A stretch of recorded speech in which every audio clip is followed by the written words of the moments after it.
Vous ne le reconnaissez peut-être pas, mais nous sommes bien à Versailles. Et oui, pas n'importe où, dans les coulisses du spectacle pyrotechnique Marie-Antoinette ou le destin d'une reine. Un spectacle qui a demandé un travail en amont titanesque, pas moins de 2600 pièces pyrotechniques, 700 bombes d'étoiles et un château qui s'embrasse sur plus de 200 mètres. Venez, suivez-moi, je vous emmène dans les coulisses. Mais qu'est-ce que c'est que ces curieux costumes avec des LED ?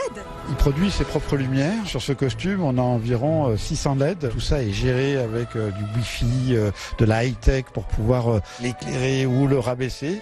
Donc selon l'humeur ou l'état, on va pouvoir le faire palpiter ou le faire respirer. Là, on a la robe de Marie-Antoinette et donc sous les couches, on se retrouve avec des micro-LED comme ça qui sont pilotées chacune avec des réseaux qui viennent faire briller toutes les pierres qui sont là.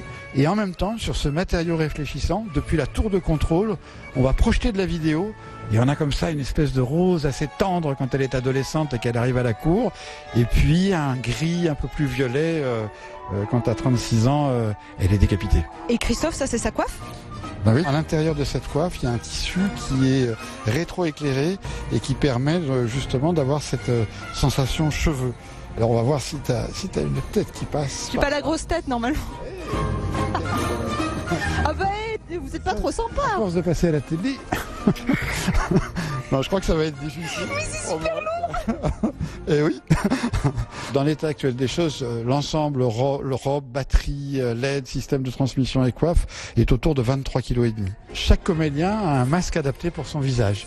Donc tu as un premier masque protecteur qui est un masque en cuir qui est moulé sur leur visage. Tu as un deuxième masque qui lui va venir avec les effets de LED éclairer une forme. Et tu as une troisième couche qui permet d'éviter des projections pyrotechniques et aussi tous les insectes qui, attirés par la lumière, viennent embêter le comédien. Oui, il est tout doux ce cheval, il s'illumine aussi. De nuit, ils prennent toute leur ampleur parce qu'ils sont souples, parce qu'ils sont gérés, parce qu'ils lèvent la tête, parce qu'ils tournent la tête, ils sont très vivants. Les gens qui vont les manipuler dansent avec leur structure, leur marionnette. On a d'autres types de chorégraphies qui vont faire jouer le feu et la flamme comme éléments vivants. Je mets les moutons en marche. Et pour l'instant tout va bien parce qu'ils sont pas encore enflammés. Ici, tous les éléments du décor sont littéralement stupéfiants, comme cette montgolfière de 3 mètres de rayon. C'est la Marie-Antoinette. En fait, la première montgolfière qui a été construite, elle a été construite pour Marie-Antoinette. Elle s'appelait Marie-Antoinette. Ah ouais ? Ouais, par les frères Montgolfier. Et ils ont fait voler les animaux pour le premier décollage. En fait, c'est un véritable écran nocturne. C'est-à-dire qu'on l'a fait voler. On a une poursuite vidéo avec un faisceau qui va aller taper sur la surface blanche. En quoi est-ce un défi technologique, ce spectacle? Il y a sur ce spectacle 70 000 ordres informatiques pour réaliser le spectacle. Et donc chaque effet pyrotechnique va partir exactement précisément sur une note de musique. Tout doit être en parfaite osmose. À l'époque de Marie-Antoinette, on avait des spectacles aussi grandioses. Il pouvait y avoir jusqu'à 200 artificiers sur le terrain. À l'époque, c'était un maître artificier qui avait un sifflet et qui timait tous les artificiers qui couraient pour allumer les pétards dans le rythme et dans le temps et pour développer l'histoire. Oh, qu'est-ce qui se passe? On est en train de faire des tests pour la générale de ce soir. Donc ça, c'est des générateurs de flammes automatisés. Vous voyez, les flammes peuvent danser au rythme de la musique. Bon, bah Christophe, je pense qu'on y va quand même là, ça serait mieux.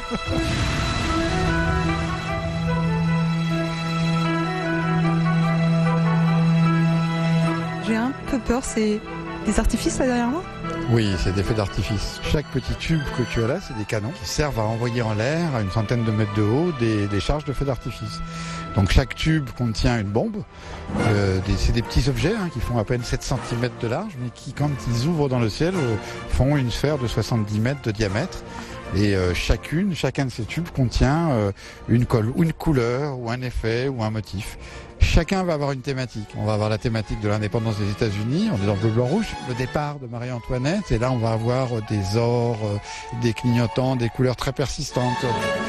Tu m'emmènes dans des endroits très très dangereux, mais qu'est-ce qu'il y a à côté de nous, là, sur les côtés? Non, en fait, ici c'est la dentelle du feu d'artifice. Ah ouais? C'est que des effets extrêmement fins, extrêmement délicats. Il faut qu'il y ait une espèce de perfection du design du feu qui émerge de la terrasse de l'orangerie. Bon, alors là, je crois que ça devient acrobatique. Où est-ce qu'on va? On va au sommet, la régie. Ne pas regarder en bas, ne pas regarder... Ah, je regarde en bas. Ah, je te dis que j'ai le vertige. Bah, je te le dis. Les comédiens qui sont sur scène, ils sont reliés justement à cette régie? Oui, ils sont reliés en permanence avec des earphones, c'est des petits écouteurs qu'ils ont en oreillette comme à la télé, et ils doivent pouvoir changer de stratégie à tout moment selon le déroulement du spectacle. Mais c'est fou pour un spectacle d'une telle ampleur, finalement on n'a croisé que peu de personnes en régie. On est complètement automatisé maintenant. Les systèmes son sont là pour remplacer les orchestres. Avant, quand Louis XIV faisait ses spectacles, il y avait 800 personnes qui travaillaient sur le spectacle. Aujourd'hui, les machines ont fait qu'il n'y en aura plus que 50. Et si Marie-Antoinette voyait ton spectacle, qu'est-ce qu'elle en dirait selon toi? Je pense qu'elle serait contente d'exister dans un environnement comme ça aussi belle. Il ne vous reste plus qu'au 12 juillet pour profiter du spectacle. En attendant, je vous propose d'en avoir un petit avant-goût. C'est parti!